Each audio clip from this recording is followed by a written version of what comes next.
It is a fond farewell for Face the Nation moderator Bob Schieffer. Bob has been with CBS News for 46 years and host of Face the Nation for the last 24 years. And this Sunday will be his final broadcast. Bob joins us now from Washington. Bob, thank you so much for being with us. Thank you, Vlad. Very glad to be here. So let's start at the very beginning. You first noticed your name in print when you were in 8th grade. Tell me about that. Well, it was. I wrote a story for the school newspaper, and I got my byline. They put it on there in boldface type. It's the first time I'd ever seen my name in boldface type, and it just looked so fine sitting up on top of that story. I thought, you know, this is what I want to do. And from then on, I always wanted to be a reporter. And the good news was I got a chance to do, when I grew up, what I'd wanted to do when I was a little boy. So I feel I'm very happy about that, and I feel very fortunate. And a lot of reporters, Bob, will always say that, generally speaking, they sort of get their big breaks through happenstance, through serendipitous moments that happen in their career. And tell our viewers about the day that you were in the newsroom and Lee Harvey Oswald's mother called into the newsroom, and what happened? Well, that was not happenstance. I had carefully planned all of that. I'll tell you something. That's exactly right. Most reporters, the big stories they get always come just because they happen to be in the right place at the right time. And a couple of times in my life, that happened to me, and that was one of them. I was on the city desk. The President of the United States had just been assassinated in Dallas. I was over in Fort Worth, 30 miles away. It was total bedlam on our city desk, and I was just trying to help answer the phones. And a woman called in and said, "Is there anybody there that can give me a ride to Dallas?" And I said, "Well, lady, you know, we don't run a taxi here, and besides, the president's been shot." I almost hung up the phone, and I heard her say, "Yes, I think my son is the one they've arrested." I heard it on the radio, and it was Lee Harvey Oswald's mother. So I wrote down her address, and another reporter and I went out to her home. There at the address she'd given me, she was standing on the curb, carrying a little blue travel bag, wearing a white nurse's uniform, and we drove her over to Dallas. I sat in the back seat with her, and the other reporter, Bill Foster, drove, and got really what I would say is my first big scoop that day, all just simply because I happened to answer the phone. Bob, let's talk about Face the Nation, and I want to throw out some of the guests that you've had on Face the Nation during your tenure and just have you share your thoughts on them. Maya Angelou. She is maybe my all-time favorite interview. People always think, well, it's some high government official, and to tell you the truth, anytime you can get the sitting president to sit down, whoever that might be, that's going to be a big interview. But just from the standpoint of fun, Maya Angelou was one of my favorite people. I mean, if I can say it, she's one of the sexiest old women I have ever known. I mean, she'd love to sit down, and during an interview, she would just flirt with you, and she would say funny things.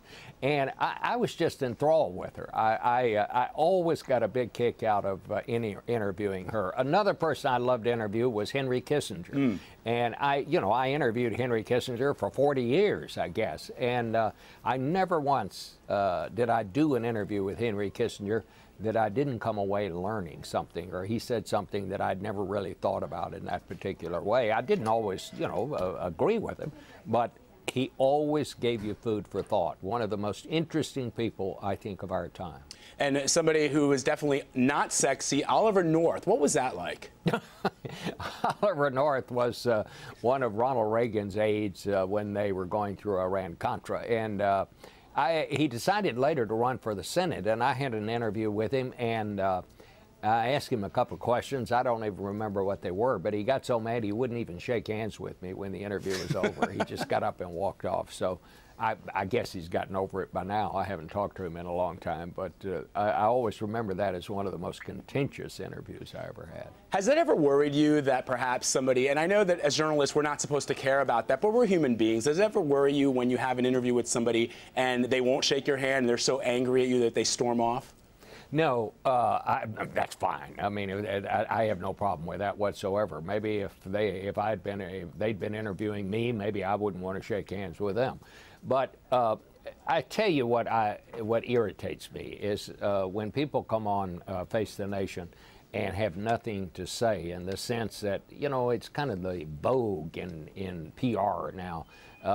You know, the consultant will give the guy 3 answers and say, no matter what they ask you, just give one of these answers, and that way, you know, you'll be safe. You won't be making a mistake.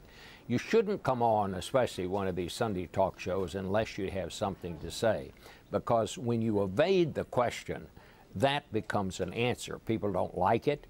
They resent it, and you've really wasted everybody's time. My all-time favorite guest on Face the Nation was Sam Nunn, who used to be the chairman of the Senate Armed Services Committee. And sometimes I'd call him and I'd say, Senator, you want to be on Face the Nation Sunday? And he'd say, you know, I just really don't have anything to say this week. Call me next week. Well, good. I mean, he's not wasting my time, he's not wasting the viewers' time, and he's not looking bad himself in the process.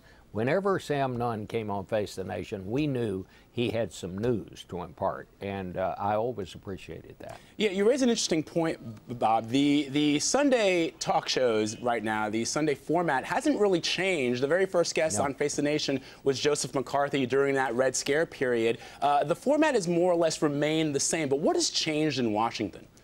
Well, what has changed is just what we're talking about, the management of information, which is much more sophisticated than it has ever been. People say to me, what is the most secretive or most manipulative administration you've dealt with? I always say the current one, because the current one always learns from the previous one, which learns from the previous one, which learns from the previous one. And as far as I can tell, they tend to tighten the hold on information rather than loosening it up, and that's what has really changed. I think it is simply much harder to get at the truth than it ever was. The politicians, and I think those of us in the media have to understand this, their mission is not the same as ours. Their mission is to deliver a message. Our mission is to unravel it and find out if what they say is true. Finally, Bob, what is your advice for John Dickerson as he takes over, sits in that chair for the very first time? Well, not the first time, but as the host of Face the Nation. You know, I don't have to give John Dickerson any advice. He's a very smart young man. He's got great genes, you know. Yes, his mother. His mother was a associate producer on the first Face the Nation broadcast in 1954, that one where Joe McCarthy appeared. She then later became the first woman correspondent for CBS News here in the Washington Bureau. I knew her. I mean, you know, it's not just that I, for years, have been working with the friends of my friends' children, and now I'm being replaced by one. But John is really smart. He knows a lot about politics, and then the bottom line is that's what Face the Nation is about. It's about American politics. So I think he's got all the chops. I think he's got the experience, and I think he's going to settle in, and I think people are going to like him. I think you're right, Bob, but of course we're going to be sad to see you go, as will millions of people across this country. And it's been an honor to talk to you today. Thank you so much. Thank you, Vlad. And don't forget to tune in to Bob's last broadcast this Sunday on CBS. We're back in 90 seconds. This is CBSN.